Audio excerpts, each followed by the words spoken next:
Bulletin की शुरुआत करेंगे कांग्रेस वॉर रूम में होने जा रही बैठक की खबर से। दरअसल दिल्ली में आज कांग्रेस की केंद्रीय चुनाव समिति की बैठक है। कांग्रेस वॉर रूम में शाम 7:30 बजे यह अहम बैठक होगी।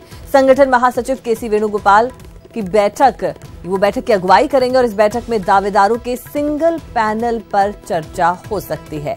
राजस्थान के साथ ही एमपी, महाराष्ट्र, यूपी और पंजाब की सीटों पर भी इसमें चर्चा होगी।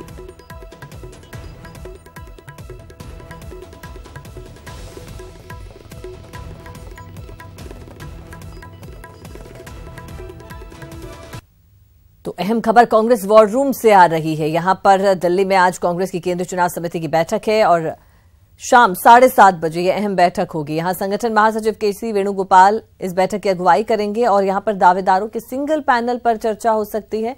राजस्थान के साथ ही एमपी, महाराष्ट्र, यूपी और पंजाब की सीटों पर भी इसमें चर्चा होगी।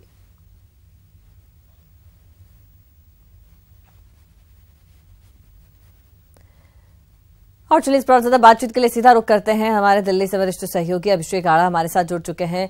अभिषेक जी, जैसा कि कांग्रेस ने थोड़ी सी रणनीति में अपने बदलाव करते हुए सिंगल पैनल ही मांगे हैं और उसको लेकर आज चर्चा होनी है, क्या कुछ और अहम इस बैठक में हो सकता है?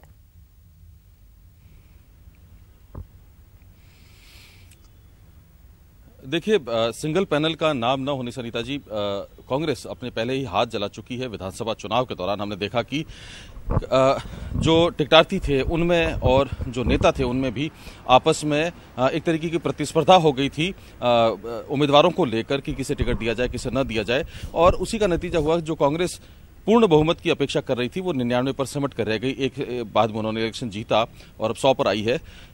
इसीलिए कांग्रेस अब चाह रही है कि लोकसभा चुनाव में जो नाम है 25 के 25 नाम सर्वसम्मति से सिंगल पैनल के नाम भेजे जाएं ताकि उस पर कोई वाद विवाद ना हो, किसी तरह की कोई दिक्कत ना हो और ये पूरे कार्यकर्ताओं में ये मैसेज दिया जाए कि जो भी नाम उन्हें दिए गए हैं उसे वो जिताएं, कांग्रेस का सिपाही बनकर वो लोग एकजुट होकर लग जाए। और इस पे सबसे पहली जो बात है वो जो बड़े नेता हैं, जिसमें चाहे अविनाश पांडे हो या सचिन पायलट हो, अशोक गहलोत हो या चारों सचिव हो, केसी वेणुगोपाल जो कि संगठन महासचिव हैं वो हो, इन सब के बीच में रायशुमारी होगी। कल भी करीब 5 घंटे लंबी बैठक चली थी। शाम को 8 बजे से लेकर रात को 1 बजे तक बैठक चली थी।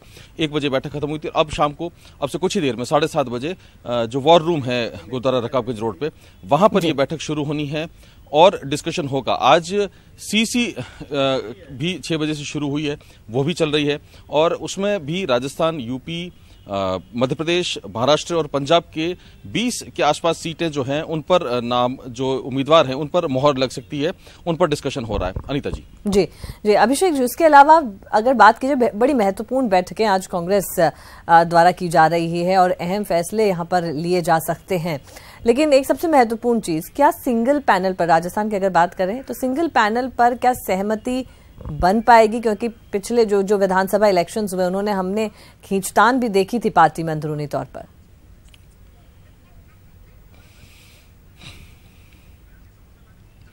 देखिए, जो क्राइटेरिया तय किए गए हैं उसके हिसाब से और जो जातिगत समीकरण के हिसाब से अगर हम देखें और सीटों के लिहाज से देखें, विधानसभा में 200 सीटें थी, दावेदार बहुत ज्यादा थे, तुलनात्मक रूप से वो एक छोटा चुनाव था। सांसद का चुनाव बड़ा चुनाव है, 25 ही उन्हें सीटें फाइनल करनी है। तो जिस तरीके की के हालात जो विधानसभा के दौरान देखने को मिले, कम से कम वैसे की उम्मीद नहीं है। उस वक्त हमने ये भी देखा कि जबरदस्त तरीके से जो टिकटार्थी थे उनकी भीड़ यहाँ पर रोजाना जुटती थी, चाहे एआईसीसी हो, चाहे जीआरजी पे जो वॉर रूम है वहां पर हो या जो नेताओं के घर हैं वहां पर हो। लेकिन अब बदले हुए माहौल में इतनी भीड़ आ नहीं रही है, क्योंकि लोकसभा का चुनाव एक बहुत ही अलग चुनाव होता है। लेकिन जहां तक बात सहमति बनाने की है तो सहमति बनाने को लेकर लगातार रस्साकशी चल रही है। और हमने देखा पिछले हफ्ते जब पंजाब भवन में लगातार 3 दिन तक बैठक चली और सभी 25 सीटों पर डिस्कशन हुआ। लेकिन उसके साथ ही जो शक्ति प्रोजेक्ट है और या मेरा बूथ मेरा गौरव अभियान है, इन सारे अभियानों में, इन सारे प्रोजेक्ट्स में और जो बूथ लेवल की मीटिंग्स हुई हैं, जो बूथ लेवल के प्रोग्राम्स हुए हैं, उन प्रोग्राम्स में किस उम्मीदवार का कैसा परफॉर्मेंस उन्होंने दिया है जातिगत समीकरण के, जातिगत आंकड़ों के हिसाब से।